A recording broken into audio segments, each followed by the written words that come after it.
हाँ जी, वेलकम है आपका क्रिएशन नर्सिंग क्लासेस में। आज के सेशन में हम डिस्कस करेंगे फिजियोलॉजी ऑफ हियरिंग। इससे प्रीवियस वीडियोस में हमने ईयर के जो पार्ट्स हैं, जो कि 3 टाइप के होते हैं, आउटर ईयर, मिडल ईयर और इनर ईयर, उनके बारे में डिस्कस किया था।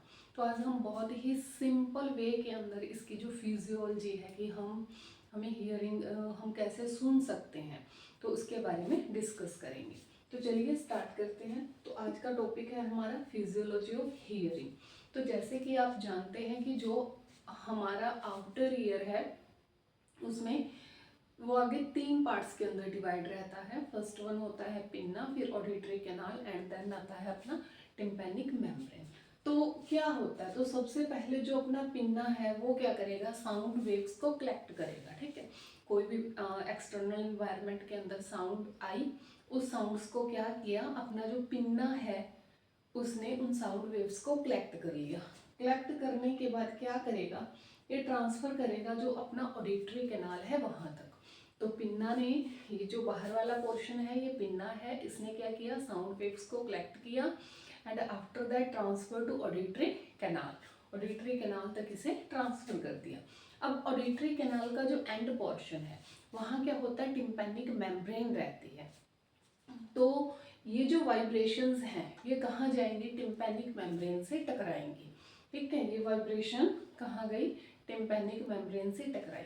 जैसे ही ये टिम्पैनिक मेम्ब्रेन से जाके टकराती हैं उसके बाद में ये कन्वर्ट हो जाती है मैकेनिकल वाइब्रेशंस के अंदर। ठीक है, तो ये वाइब्रेशन जब टिम्पैनिक मेम्ब्रेन से टकराई उसके बाद अपना मिडल ईयर स्टार्ट हो जाता है, जिसके अंदर होते हैं ईयर ऑसिकल्स। ऑसिकल्स मीन्स जो अपनी ईयर की बोन्स हैं। तो ऑसिकल्स क्या है, ऑसिकल्स है अपने ईयर की बोन्स। अपने ईयर में 3 बोन होती हैं, मैलस, इनकस एंड स्टेपिस। तो ये वाइब्रेशन टिम्पैनिक मेम्ब्रेन से वाइब्रेशन टकराई, कन्वर्ट हुई देन किस में, मैकेनिकल वाइब्रेशन में एंड देन ट्रांसफर टू जो ईयर ऑसिकल्स है। तो ईयर ऑसिकल्स तक ये क्या है, ट्रांसफर हो गई। आफ्टर दैट अपना आया इनर ईयर। तो इनर ईयर में क्या है, कॉक्लिया होता है, वेस्टिब्यूलो कॉक्लियर कैनाल होती है। तो वहाँ क्या है, वहाँ उसके अंदर लिम्फ भरा रहता है या फ्लूइड बोल सकते हैं, फ्लूइड भरा रहता है जिसे एंडोलिम्फ और पेरिलिम्फ कहा जाता है। तो ये जो वाइब्रेशंस हैं ये वाइब्रेशन आगे जो पेरिलिम्फ है वहाँ जाएंगी। यहाँ क्या थी ये वाइब्रेशंस, जब ये वाइब्रेशन ईयर ऑसिकल तक पहुंचे थे तब ये मैकेनिकल वाइब्रेशंस थी। आफ्टर दैट जब ये इनर में जाएंगी तब ये फ्लूइड वाइब्रेशंस के अंदर जो एयर वाइब्रेशन है वो फ्लूइड वाइब्रेशन में क्या है, कन्वर्ट हो जाएंगी या उनकी तरह बैलेंस बनाने की कोशिश करेंगी। ठीक है, तो क्योंकि यहाँ क्या है, फ्लूइड है, यहाँ तक फ्लूइड नहीं था मिडल ईयर तक, तो एयर वाइब्रेशंस, तो वो एयर प्रेशर लग रहा था। आगे जाके क्या है, फ्लूइड है, तो वो वाइब्रेशन जब टकराती हैं तो फ्लूइड में क्या है, प्रेशर को मेंटेन करती हैं। तो पेरिलिम्फ तक पहुंची, पेरिलिम्फ के बाद ये कहाँ जाएंगी, एंडोलिम्फ तक जाएंगी।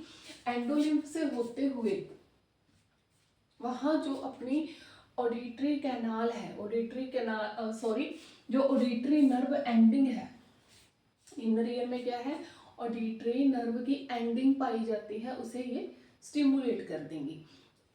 ये नर्व कैसे स्टिमुलेट होती है, जब यहाँ ये एंडोलिम्फ तक पहुंची तब ये क्या करती हैं, जो पोटेशियम चैनल है उन्हें क्या करेंगे, स्टिमुलेट करेंगी।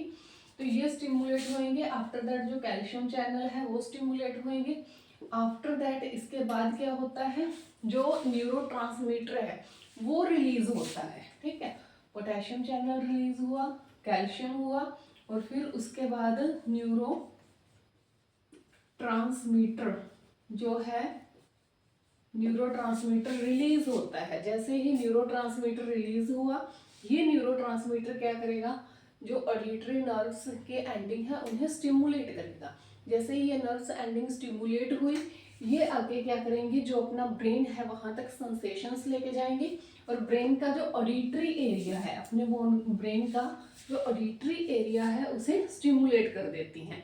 तो जैसे ही हमारे ब्रेन का ऑडिटरी एरिया स्टिमुलेट होता है हम सुन पाते हैं।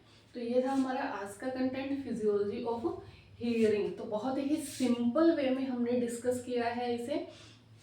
कि सबसे पहले जो साउंड वेव्स हैं पिन्ना उन्हें कलेक्ट करेगा, ऑडिटरी कैनाल तक पहुंचाएगा।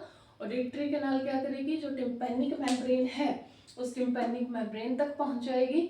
आफ्टर दैट मिडल ईयर के अंदर जो ईयर ऑसिकल्स हैं उन्हें क्रॉस करती हुई ये वाइब्रेशन जो अपना इनर ईयर है उसके perilymph and after that endolymph को क्रॉस करते हुए ऑडिटरी नर्व एंडिंग को स्टिमुलेट करती है।